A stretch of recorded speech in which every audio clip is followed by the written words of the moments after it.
I, 30F, got divorced from my husband Sebastian, 32M, 3 years ago. Our marriage lasted for 6 years, and during that time my sister Helen, 27F, was very close to both of us. Even after our divorce, she maintained her relationship with Sebastian because, according to her, she couldn't just stop talking to someone who was like a brother to her for 6 years. I met Sebastian during my second year of college. We had a few classes together and ended up working on several group projects. He was always kind, funny, and incredibly smart. What started as study sessions slowly turned into coffee dates, and before I knew it, we were dating. Helen was in her first year at the same college, and she instantly clicked with Sebastian. They shared similar interests in movies and music, and she often joined us for study sessions. After graduation, Sebastian got a job at a tech company while I started working as a marketing manager. We dated for 2 more years before getting married. It was a beautiful small ceremony with just family and close friends. Helen was my maid of honor, and she gave the most touching speech about how Sebastian wasn't just gaining a wife, but she was gaining a brother too. The first few years of our marriage were perfect. We bought a small house, adopted a dog, and started planning our future together. Helen was always around, joining us for weekly dinner nights or weekend movie marathons. She even had her own key to our house and would often crash on our couch after late study sessions at the library nearby. The backstory of my divorce with Sebastian is pretty complicated. We were always a happy couple and never had any major issues. I remember our last anniversary before things started going wrong. Sebastian surprised me with a romantic dinner he cooked himself, something he'd been learning secretly for weeks. Helen had helped him plan everything, from the menu to the decorations. Things started going downhill when Sebastian got promoted at his job. He had been working really hard for this promotion, often staying late at the office and taking on extra projects. I supported him completely because I knew how much it meant to him. When he finally got it, we were all thrilled. Helen threw a surprise party for him at our house, inviting all our friends and family. But the new role required him to travel a lot, which meant he had to stay away from home for weeks. The first few trips weren't too bad. We would video call every night, and he'd always bring back little souvenirs from wherever he went. But gradually, the calls became shorter and less frequent. He'd say he was tired or had early meetings. Even when he was home, he was either too exhausted or busy with work calls. I tried talking to him about this multiple times. I suggested maybe he could request fewer trips, or we could try to plan our schedules better so we could spend more time together when he was home. But he always brushed it off, saying it was temporary and things would get better once he settled into his new role. But they never did. Instead, he started getting more distant. He stopped sharing details about his work trips. Before, he would tell me about the meetings, the people he met, even funny incidents that happened. Now all I got were vague responses. He stopped asking about my day or making plans for the weekends he was home. Even Helen noticed the change, but she said I should give him space and not pressure him. Eventually, I found out through a mutual friend that Sebastian had been spending time with his coworker Tessa during his business trips. They worked in different departments, but her team often collaborated with his on projects. My friend saw them having dinner together multiple times, and apparently they seemed very close. When I confronted him about it, he looked guilty but not surprised, like he had been expecting this conversation. He admitted to having feelings for Tessa but claimed nothing physical had happened between them. He said they connected because she understood his work pressure and ambitions. The way he said it made it clear that he thought I didn't understand these things. That was the breaking point for me. I couldn't stay with someone who had emotionally checked out of our marriage and developed feelings for someone else. We tried couples counseling for a few months, but his heart wasn't in it. He was still traveling, still distant, and probably still meeting Tessa. We got divorced, and it was relatively amicable considering the circumstances. We sold our house and split everything fairly. He even let me keep our dog since he traveled too much to take care of her. Helen was supportive throughout the divorce, but she made it clear that she wanted to stay friends with Sebastian. She said 6 years of friendship couldn't just disappear, and that Sebastian was like family to her. I wasn't happy about it, but I didn't want to control who she could be friends with. After the divorce, I moved into a small house closer to my work. Helen helped me move and spend a lot of time with me during those first few months. She would bring food, watch movies with me, and listen to me cry about my failed marriage. Looking back now, I wonder if she was genuinely trying to help or just keeping tabs on me for Sebastian. Fast forward to last month when I found out that Sebastian and Tessa got engaged. I didn't hear it from him or Helen, but saw it on social media. What hurt more than their engagement was finding out that Helen had been actively helping them get together. Apparently, she had been playing matchmaker between them for the past year. She arranged meetings, gave relationship advice, and even helped Sebastian plan the proposal.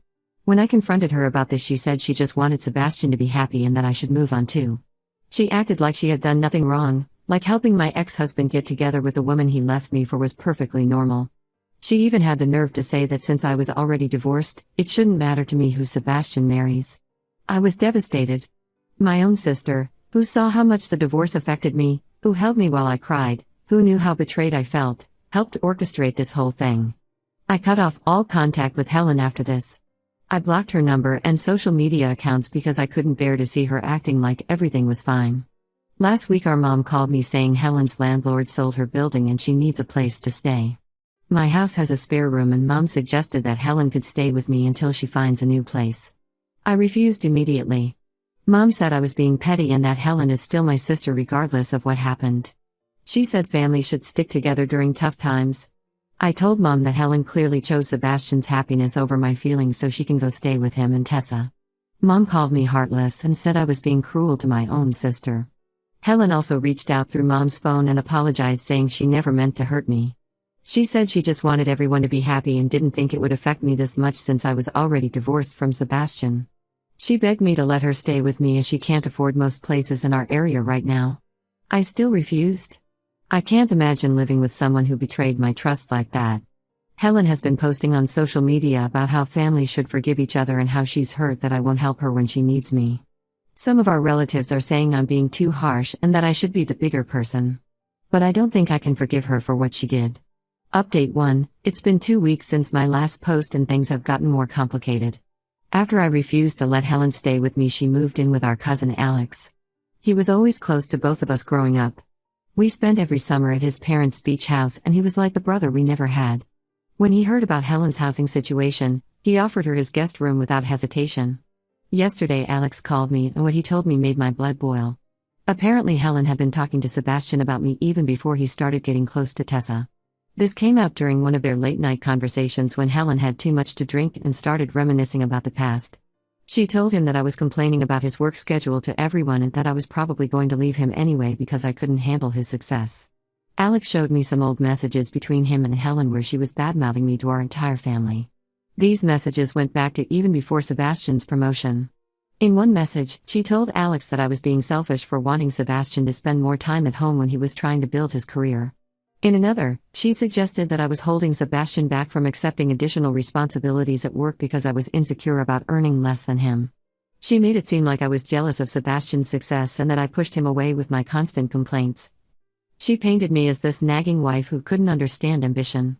Some messages even showed her telling our cousins that Sebastian deserved someone more understanding like Tessa who wouldn't make him feel guilty about working hard. The worst part was finding out that Helen had been hanging out with Tessa even before Sebastian admitted to having feelings for her. They met at a company party where Helen was Sebastian's +1 because I had to work late that night. According to Alex, Helen and Tessa hit it off immediately and started meeting for coffee regularly. She knew about their growing closeness but never told me. Instead, she encouraged their meetings by inviting Tessa to family gatherings when Sebastian was in town, knowing I wouldn't be there because of my work schedule. When I thought about it, it all made sense. Helen would often suggest I skip family dinners when I was tired from work, saying I should rest.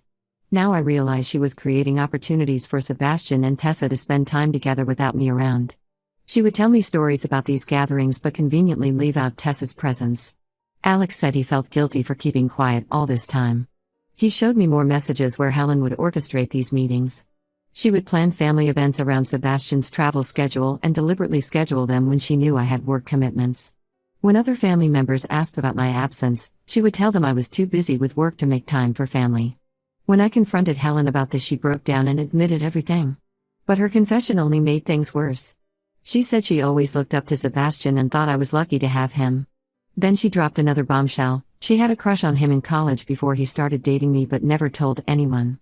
She claimed this didn't influence her actions, but I find that hard to believe now. She confessed that she didn't actively try to break up our marriage, but she didn't stop it from falling apart either because deep down she thought Sebastian deserved better. She said she saw how perfect Tessa was for Sebastian and couldn't help but want them to be happy together. When I asked her about all the times she comforted me during my divorce, she just looked away and said she convinced herself she was doing the right thing. Mom called me again yesterday after talking to Helen. She was singing a different tune this time, saying Helen was just young and confused and that she deserves another chance. She tried to justify Helen's actions by saying she probably didn't realize the impact of what she was doing. But I can't get past the fact that my own sister wanted my marriage to fail. The more I think about it, the more signs I remember missing. How Helen would always take Sebastian's side in our small arguments. How she would brush off my concerns about his distance during his work trips. How she would tell me I was overthinking things when I mentioned Sebastian seemed different after meeting Tessa. I blocked Helen on everything and told Mom to stop trying to fix things between us. I'm done pretending we can go back to being close sisters after this. Some family members are still saying I'm being too harsh, but others who found out what Helen did are now understanding my side. Alex and a few other cousins have cut contact with Helen too. Helen posted a long apology on social media saying she regrets everything and wishes she could take it all back. She wrote about how she let her childhood crush cloud her judgment and how she realizes now that she hurt me deeply. But it's too little too late. Her actions weren't just mistakes made by a confused young woman, they were calculated moves to undermine my marriage while pretending to support me. Alex says Helen is miserable now that most of our cousins know what she did. She's been trying to explain herself to everyone, but no one wants to hear her excuses. Even Mom has stopped defending her as strongly after seeing the messages Alex showed us. But honestly, I don't care how Helen feels anymore. She had years to come clean or stop what she was doing, but she chose to keep manipulating everyone around her instead. Update 2. A month has passed since my last update, and I discovered something that made everything make more sense. Last week I ran into Tessa's sister Kate at a coffee shop. I usually avoid places near Sebastian's office, but I had a meeting nearby and needed caffeine. Kate recognized me immediately and surprisingly wanted to talk. I was hesitant at first but agreed because she seemed genuinely upset about something. What she told me left me shocked. According to Kate, Helen had been telling Tessa a completely different story about my marriage with Sebastian.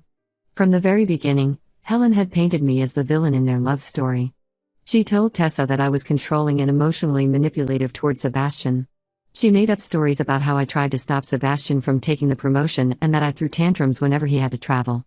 Helen apparently told Tessa that I would guilt-trip Sebastian about his work trips by calling him constantly and demanding he come home early. She claimed I would start fights with him over video calls when he was away, making him stressed before important meetings. None of this was true. I was always supportive of his career and only wanted better communication between us. Kate revealed that Helen would tell Tessa about fights between Sebastian and me that never happened. She invented stories about me threatening to leave Sebastian if he didn't choose between me and his career. Helen convinced Tessa that she was helping Sebastian escape an unhappy marriage.